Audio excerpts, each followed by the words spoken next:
बिस्मिल्लाहिर्रहमानिर्रहीम। सब दोस्तों से गुजारिश है एक बार दुरूद पाक पढ़ लें। चैनल में आने वाले सब दोस्तों को खुश आमदीद। चैनल में आने वाले सब दोस्तों से गुजारिश है कि एक बार चैनल को सब्सक्राइब लाजमी कर लें। एक बुढ़िया औरत थी। वो बुढ़िया अपना सारा गहना पहनकर कहीं जा रही थी।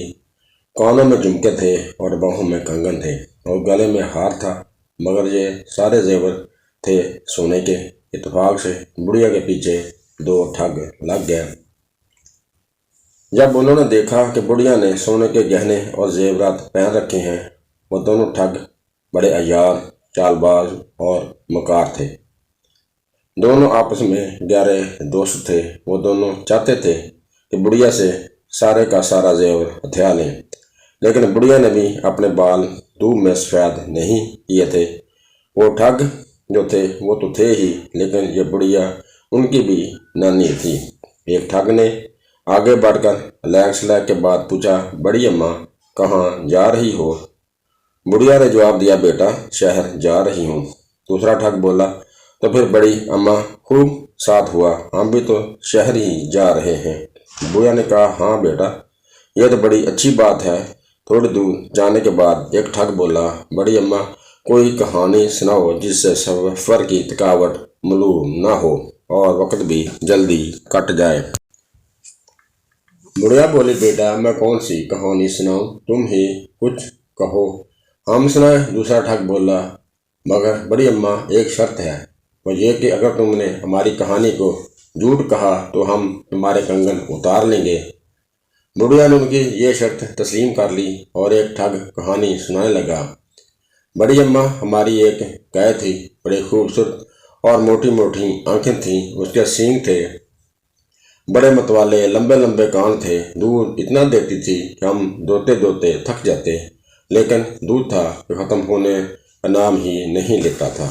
उसमें एक ख़ास बात यह थी कि अगर हम उसके दाएं सींग पर बैठ जाते तो जनूब में पहुंच जाते, अगर बाएं सींग पर बैठ जाते तो मशरक में पहुंच जाते।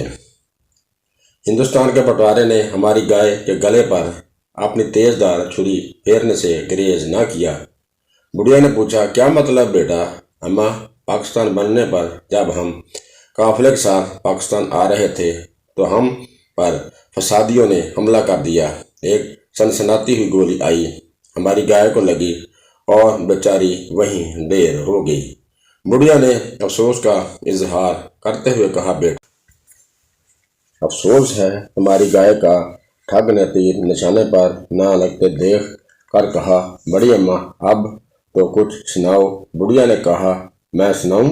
अगर तुमने मेरी बात को गलत जाना तो तुम्हें 100 रुपया देना पड़ेगा। ठगों ने कहा, बड़ी अम्मा हमें मंजूर है। तो सुनो बेटा, जब मेरी शादी हुई तो मेरे वालिद ने एक बैल भी जहेज में दिया। बड़ा अच्छा बैल था, खानदानी बैल था, वो भी किसी को ना कुछ कहता। एक दफा यूं ही खेत में कोई दूसरा बैल उससे लड़ पड़ा। ऐसा लड़ा कि हमारे बैल के माथे पर अच्छा खासा जख्म हो गया। हमने बहुत इलाज करवाया, लेकिन ये जख्म ना बढ़ सका। करना खुदा का ये कि एक बनौले का दाना कहीं से उसके जख्म में गिर गया। होते होते वो अच्छा खासा पौधा बन गया। बेटा इसमें ऐसी नफीस कपास लगना शुरू हो गई तो तुम्हें क्या बताऊं। वो कपास हमने जमा करनी शुरू कर दी। इतनी कपास जमा हो गई कि अब घर में जगह ना रही। घर घर हमारे बैल के चर्चे होने लगे। बड़ी बड़ी दूर से लोग इस नोखे बैल को देखने आ जाते, उसकी कपास को देखते और तारीफों के पुल बांध देते। अब हमारे पास इतनी ज्यादा कपास हो गई कि हमें संभालना मुश्किल हो गया। हमने उसे बुलवा कर काटना शुरू कर दिया और उसका कपड़ा लत्ता बनवाने लगे। कई किस्म के कपड़े बनवाए, तरह तरह के कपड़े, रंग रंग के नमूने, बेहतरीन खेस बनवाए। एक नहीं कई खेस। इन खेसों में से 2 खेस कहीं गुम हो गए। सफेद रंग के काली किनारी वाले खेस थे जो चोरी हो गए। बेटा खुदा झूठ ना बुलवाए, ये खेस जो ओढ़े हुए हो तुम, ये वही हैं जो चोरी हुए थे। मेहरबानी करके तुम दोनों ये खेस उतार दो। दोनों ठगों ने 4 ने 4 ये खेस उतार कर दे दिए और करते भी क्या बेचारे, शर्त जो बांध रखी थी। अगर उसे झूठा कहते फिर भी हार जाते, इसलिए वो मजबूर थे। हाँ तो बेटा, बुढ़िया ने कहानी का सिलसिला फिर शुरू किया। हमने इसके पास से मुकम्मल मलमल के थान बनवाए। मलमल के थानों में एक थान गुम हो गया। ये जो तुम्हारी पगड़ियां हैं ना, ये उसी थान की हैं, ये भी उतार दो। उन दोनों बेचारे ठगों ने पगड़ियां भी उतार दी। क्यों ना उतारते, मजबूर थे। ना उतारते तो शर्त के तहत 100 रुपया देते। अब शहर नजदीक ही था। एक ठग बोला, बड़ी अम्मा भूख लग रही है। अच्छा बेटा, शहर आया ही समझो, मुझे अपने कंगन बेचने हैं। कंगन बेच लूं, फिर आराम से किसी जगह बैठकर खाना खाएंगे। अब वो बेचारे खामोश हो गए और सोचने लगे, बुढ़िया कंगन बेच ले, फिर 4 पैसे भी उसके पास आ जाएंगे, फिर कोई दाव चलाएंगे और उससे पैसे हथिया लेंगे। अब वो बुढ़िया के साथ चलते हुए अपनी तदबीरों के घोड़े दौड़ाने लगे। यानी वो सोच विचार में पड़ गए, इससे पैसे कैसे हथियाएंगे। अब वो शहर में पहुंच चुके थे। हर तरफ खूब चहल पहल थी, बाजारों में रौनक थी। बुढ़िया ने अपने कंगन उतार लिए और कहने लगी, बेटा सुनार की दुकान आ गई है, तुम यहाँ बैठो और मैं अपने कंगन बेच डालूं। वो सुनार की दुकान के करीब ही बैठ गए और बुढ़िया सुनार की दुकान पर पहुंच गई। सुनार ने पूछा, क्या चाहिए अम्मा?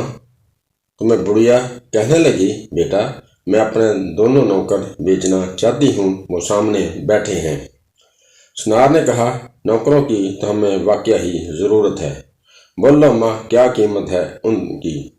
300 रुपये, बुढ़िया ने कहा, और बात 200 रुपये पर तय हो गई।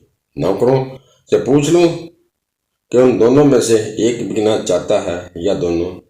बुढ़िया ने कहा और बड़ी मोहब्बत से वहीं से बुलंद आवाज से पूछने लगी, बेटा एक बेचूं या दोनों? उधर से जवाब मिला, अम्मा दोनों बेच दे।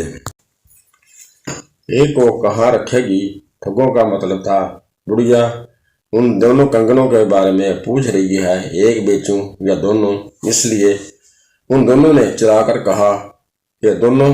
बुढ़िया ने दोनों ठगों को 200 रुपये में सुनार को बेच दिया और उनके पास आकर कहने लगी, बेटा यहाँ बैठो, मैं तुम दोनों के लिए खाना लेकर आती हूँ।